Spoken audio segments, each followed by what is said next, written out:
कि ऐसा नहीं है कि कार्रवाई होती नहीं है। ट्विंस टावर हमने देखा किस तरीके से धराशायी किया गया, दिखाया गया कि हाँ बिल्डर्स पर कार्रवाई होती है, लेकिन जो भूमाफिया होते हैं, बिल्डर्स को तो रेरा नाप देता है, कई हद तक देखते भी हैं हम, भूमाफिया बहुत सक्रिय होते हैं। हम ये भी कहते हैं हैदर और नरेंद्र की ऐसा नहीं है कि लोग बहुत ही ज्यादा मासूम है, कुछ लोग ऐसे भी होते हैं जिनको पता होता है, जानबूझ के उनको मालूम होता है कि ये जमीन जो है वो वैध नहीं है, हम इस पर अपना घर बना रहे हैं, कभी टूट सकते हैं, लेकिन उसके बावजूद भी वो ऐसा करते भी हैं। उनको भी सबक सिखाने की जरूरत है, उनको भी शिकंजा कसने की जरूरत है। बिल्कुल दीपिका, देखें जिस तरीके से नोएडा के अंदर ट्विन टावर का जो मामला था वो मीडिया ने उठाया था, जब प्रशासन इसमें जागा था, प्रशासन ने इसके बाद कार्रवाई की थी। लेकिन अगर बात करें, देखिए ये आपने बिल्कुल सही कहा कि कुछ लोग ऐसे होते हैं जो जागरूक होते हैं, इनको पता होता है कि ये अवैध जगह है, लेकिन उन्हें प्रलोभन दिया जाता है भूमाफियाओं के द्वारा ताकि वो चुप रह सके।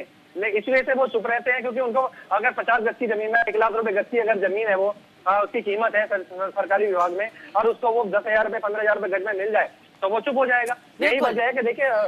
शजारसी में एक जब कभी कोई नदी चलती है, उस नदी में आसपास में डोरे बनाए जाते हैं, लाल डोरे। एक सिंचाई विभाग की जमीन जो है नदी के बराबर में, क्योंकि वो फसली जमीन हो जाती है, तो सिंचाई विभाग के द्वारा उनको पट्टा दिया जाता है किसानों को फसल करने के लिए। लेकिन किसान क्या करते हैं, किसानों के द्वारा भूमाफियाओं को जमीन दे दी जाती है, क्योंकि सिंचाई विभाग जो है जब पट्टा दे दिया जाता है या लीज दे दी जाती है, लीज के बाद वो देखता नहीं है उसको, और उसे वो देखने पे आता है तो वहां पर एक बड़ी बड़ी इमारतें खड़ी हो जाती है, बड़ी बड़ी मकान कॉलोनियां विकसित हो जाती है। तो ऐसे में मॉनिटरिंग करने की खासकर जरूरत है सिंचाई विभाग को भी, कि वो हर 6 महीने में वहां मॉनिटरिंग करे, देखे वहां उनकी जमीन पर क्या हो रहा है, कौन क्या कर रहा है, कौन लोग कर रहे हैं, उन लोगों को चिन्हित करना चाहिए, एनएसए जैसी कार्रवाई करनी चाहिए, संपत्ति की जांच करानी चाहिए, भूमाफियाओं पर भूमाफिया एक्ट के साथ गोंडा एक्ट की कार्रवाई करनी चाहिए, जिला बदर की कार्रवाई करनी चाहिए। अगर ट्विन टावर की तरह ग्रेटर नोएडा में जैसे प्रशासन अगर कार्रवाई करने पे आया तो ऐसे भूमाफिया यहाँ से भागते हुए नजर आएंगे और गरीब लोगों को राहत मिलेगी। हालांकि इस वक्त जो परेशान है वो गरीब लोग हैं जो यहाँ पर रह रहे हैं, जो फंस गए। प्रशासन को चाहिए कि उन्हें यहाँ से खाली कराकर प्रधानमंत्री आवास योजना के फ्लैट है या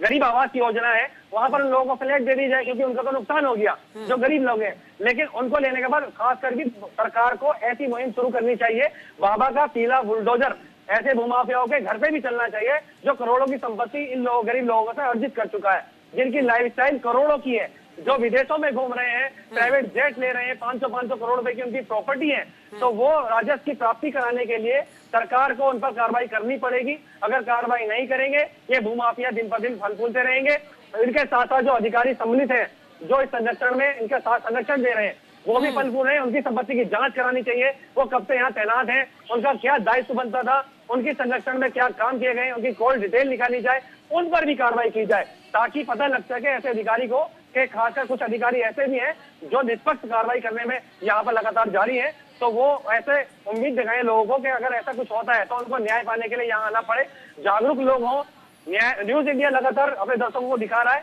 बिल्कुल जाहिर सी बात है, अब समझना होगा, सोचना